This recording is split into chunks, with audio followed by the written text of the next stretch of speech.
Assalamualaikum warahmatullahi wabarakatuh. Kami dari Manajemen Retail SA, kelompok kewarganegaraan, ingin membahas tentang hubungan antara korupsi dengan kemiskinan.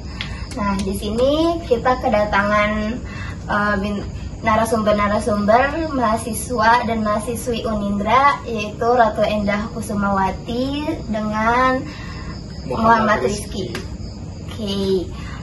Yang kita ketahui, korupsi merupakan tindakan yang menjijikan dan memilukan.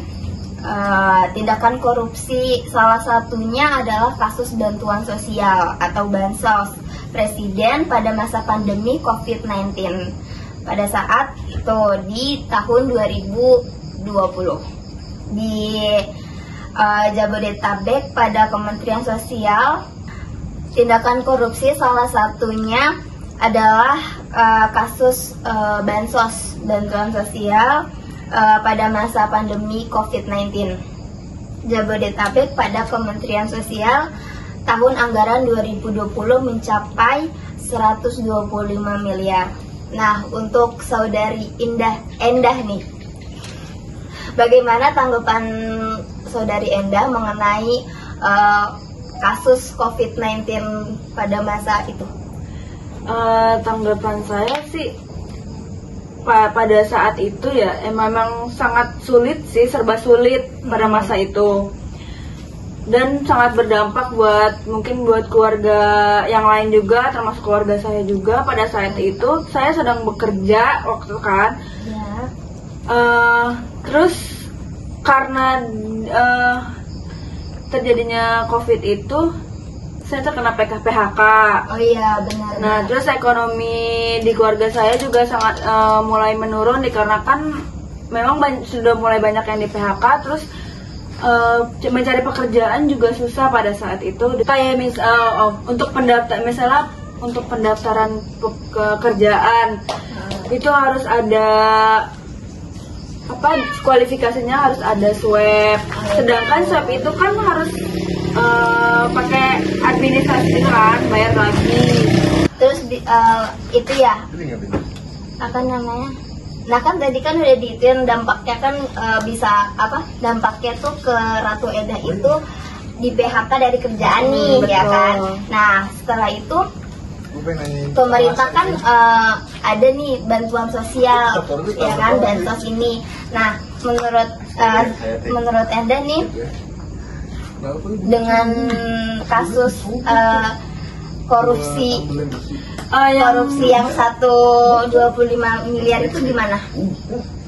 Yang saya rasain ya waktu itu tuh bansos sosial kan harusnya memang diberikan ke masyarakat tuh secara gratis, cuma-cuma. Terus waktu itu juga ada infonya kan bansos diberikan setiap per bulan sekali atau seminggu sebulan sekali. Ya, nah itu cuma dapat berapa kali doang. Nah seterusnya tuh udah nggak dapat lagi. Betul.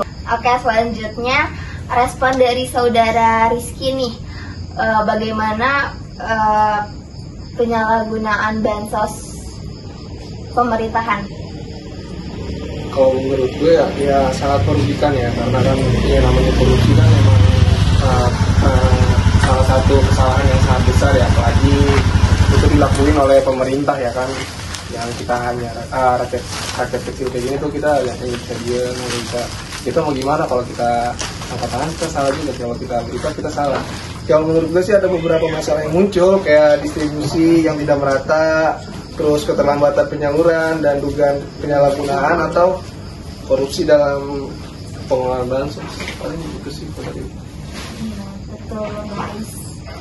Nah pada saat itu juga kan vaksin ada yang bayar juga ya. Iya, benar. Itu nggak tahu dari pemerintah emang disuruh bayar, apa ada oknum-oknum yang menyalahgunakan, tapi itu emang sangat merugikan banget sih yang harusnya. Feeling gue sih ada beberapa oknum sih yang kayak dibalik bayar gitu, tangan kedua, pihak ketiga atau pihak keberapa. Nah itu jadinya tuh kasus COVID ini tuh merugikan banyak orang tuh karena banyak oknumnya lah gitu. Iya betul. Dan apalagi pada saat itu kayaknya kalau misalnya kayak kerja aja kita masuk kerja itu butuh booster, harus tanda bukti kalau kita udah vaksin gitu ya. Iya betul. Itu dampaknya ke situ juga ya. Terus waktu itu juga ada apa sih, kayak salah satu adalah pemerintahan yang nimbun vaksin. Oh iya betul. Nimbun masker. Yang jadinya tuh berdampak banget ke masyarakat. Kayak gitu. Untuk pertanyaan selanjutnya ya, perkembangan dari COVID itu kan dari 2020 nih ke 2021. Nah, perkembangan dari 2022 ke 2023, 24 bahkan sekarang ini yang dirasain apa buat saudari? Awal pas tahu kasus itu ternyata dikorupsi cukup kaget sih ya, karena lumayan banyak ya nilainya itu 125 miliar, sangat-sangat merugikan masyarakat yang harusnya masyarakat kecil atau menengah menerima bantuan, tapi malah nggak ada, malah yang nikmatin tuh yang menengah ke atas. Padahal salah itu ya, salah sasaran.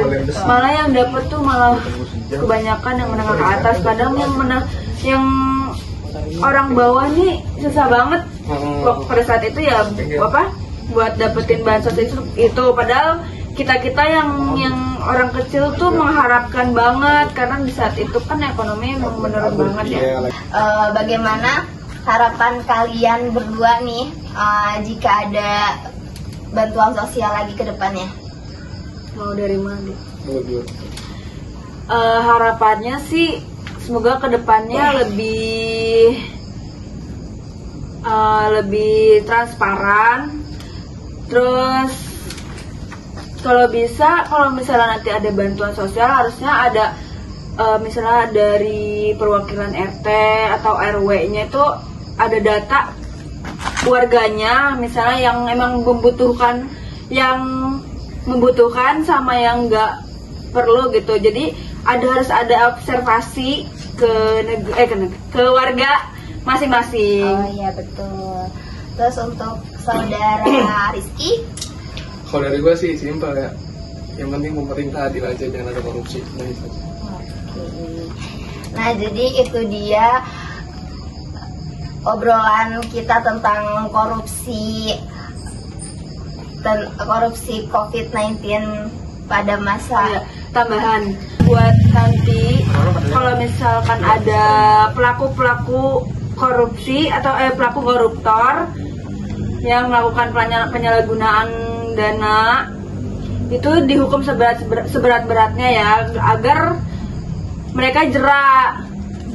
Terima kasih buat kalian berdua ya, yang telah memberi tanggapan dan solusi pada pembahasan hari ini, dan sudah menyempatkan hadir di podcast ini berdiskusi dengan manajemen Retail SA. Sekian dari kelompok kewarganegaraan. Mohon maaf jika ada salah-salah kata atau menyinggung. Sekian dari kita. Assalamualaikum warahmatullahi wabarakatuh. See you guys.